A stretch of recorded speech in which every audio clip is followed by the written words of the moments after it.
Hey guys, welcome back to my channel. For those of you returning, thanks so much for coming back. It's my second video, so that means a lot to me. For those of you that this is your first time visiting, my name's Chaz and welcome to Chatting with Chaz. Today on Chatting with Chaz, we are going to chat about finances. There's basic things that we should all know and already be doing with our finances, and I wanted to make sure that I did a video and brought to you guys my 7 financial moves that if you're not already doing them, make them right now. If you see me look down here, it's because I have my notes sitting on my little table. So if you are interested in knowing what these 7 financial moves to make right now are, just keep on watching. Tip number 1 is going to be to get educated. So overall, start becoming educated on personal finance as a whole. There are all different types of things out there that you can use to help with this education, different blogs, vlogs, books. I know one of the first financial reads that I ever, picked up was Suze Orman's The Money Book for the Young, Fabulous, and Broke. Because when you're young, you're usually broke. And so, yeah, that book just helps you to come up with creative solutions to real problems that younger people deal with. So that was one really good book. There's a ton of others out there, but again, like I said, you're on YouTube anyway. Get out there, look at some other financial forums and blogs and vlogs and follow different people who are able to do that.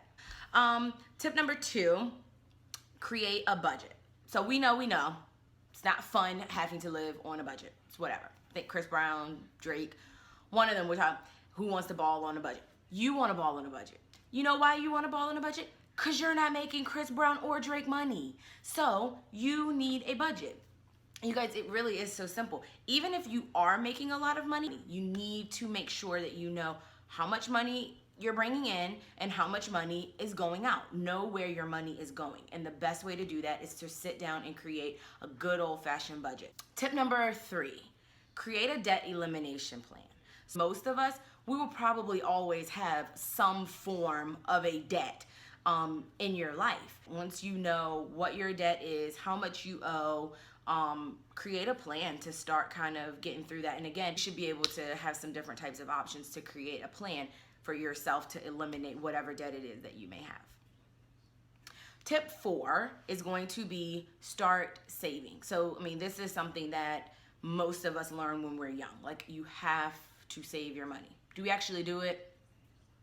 No, we don't, because it is more important for us to get our nails done or to buy that purse or to just go out with your friends or whatever it may be. Something else always seems to take priority over saving your money. But you guys, saving is so important. You have got to save. So I know some people I hear say, well, I don't make enough to even save, and I don't make this, and I don't have enough money to save it. Then everybody has something that you can save. I don't care if you can only save $10. Save your $10 because it's $10 more than what you had. Save it. For those people who are avid coffee drinkers, you're paying like $4 for a cup of coffee anyway. You add that up over a week, you got some money to save. Stop making excuses and save some money up. This year I have set a goal for myself to have two savings. So I have one saving account that I, put money into, and it just sits there until I want to use it. These are for items that I didn't budget, into my monthly budget. However, I want to purchase something. So for example, maybe a pair of shoes. Maybe there's a pair of really nice shoes that are on this once in a lifetime only sale. Like, there's only one size 6.5, which would be my size, left, and I just have to have these shoes, and I really want these shoes, but I didn't budget for them. I know that I have this almost like a safety net over here because I work hard and I deserve to buy the things that I want to buy. And so that account is sitting there in the event that I see something that I really want, but I just didn't budget for it. My other savings account is an emergency fund.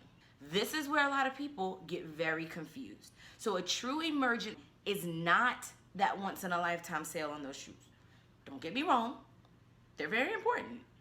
And it might seem like an emergency. Those shoes are not an emergency.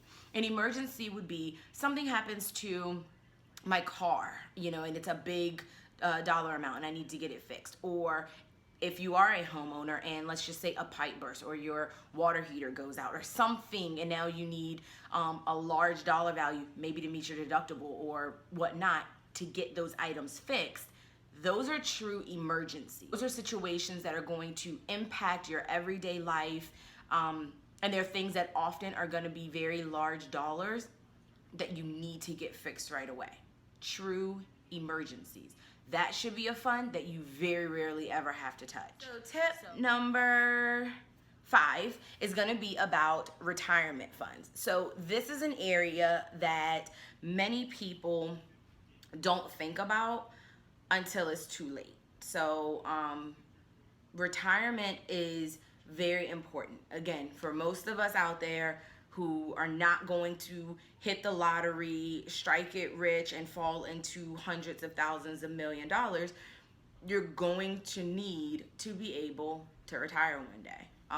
And whatever that retirement age for you is, 50, 60, whatever that age looks like for you, the earlier that you start to invest into a retirement plan, the better off you're going to be in the long run. I know for me, I do have a 9-to-5, as I've said before, and my employer offers a 401k. Not only do they offer me a 401k, they also match my contribution up to a certain dollar value. If you have an employer that offers you a retirement savings program, take advantage of that, especially if they're going to match those dollars for you. That is free money that your company is giving you. Take advantage of that.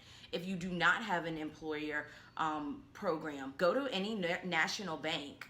Usually they're going to have different types of like Roth, you know, IRAs or savings or other type of retirement savings plans. Sometimes those types of IRA accounts come with a minimum dollar value that you have to put in. If you don't have the dollar value, save up to the dollar value and then invest it into that savings program for you. Again, no excuses at all. Get serious about retirement because it really is a serious topic. Tip number 6 is going to be get organized. So I personally use a binder. It's really just a 3-ring binder where I have everything that I need in there. I have different pockets and folders where I keep, you know, mail, important documents, tax documents. Literally, if something were to happen to me tomorrow, they will be able to pick up my binder and carry out any of my finances in the event that something happens to me and I'm not able to do it. I have one centralized location where you can keep all of that at. And also, if you guys want to see like a separate video on how I do my financial organization, let me know. Put that down. Let's chat about that down below in the comment section. And tip number 7, and this is the last tip, is set goals for yourself. You know, a few tips back, you heard me say that my goal is to have 2 savings accounts. My goal is to pay off this amount of debt by this day. My goal, you get it, okay. Create goals for yourself, guys. That's the only way that you're going to actually get anywhere. I mean, and that's within anything that we do, not even just finances. In your life, you have to set goals for yourself. Goals challenge us. So make sure that you set goals for yourself and then make sure that you do everything you possibly can do to meet those goals. So there you have it. Those are my 7 financial moves that you need to immediately make right now if you're not already. Even if you are already making them, just like I was, I'm quite sure there's somewhere in there that you could find to get better at doing it. All right, guys, I would love to know what you guys are going to say. I'll chat with you in the comment section below. If you have not already hit the subscribe button to my channel, please do so now. Thanks so much for watching.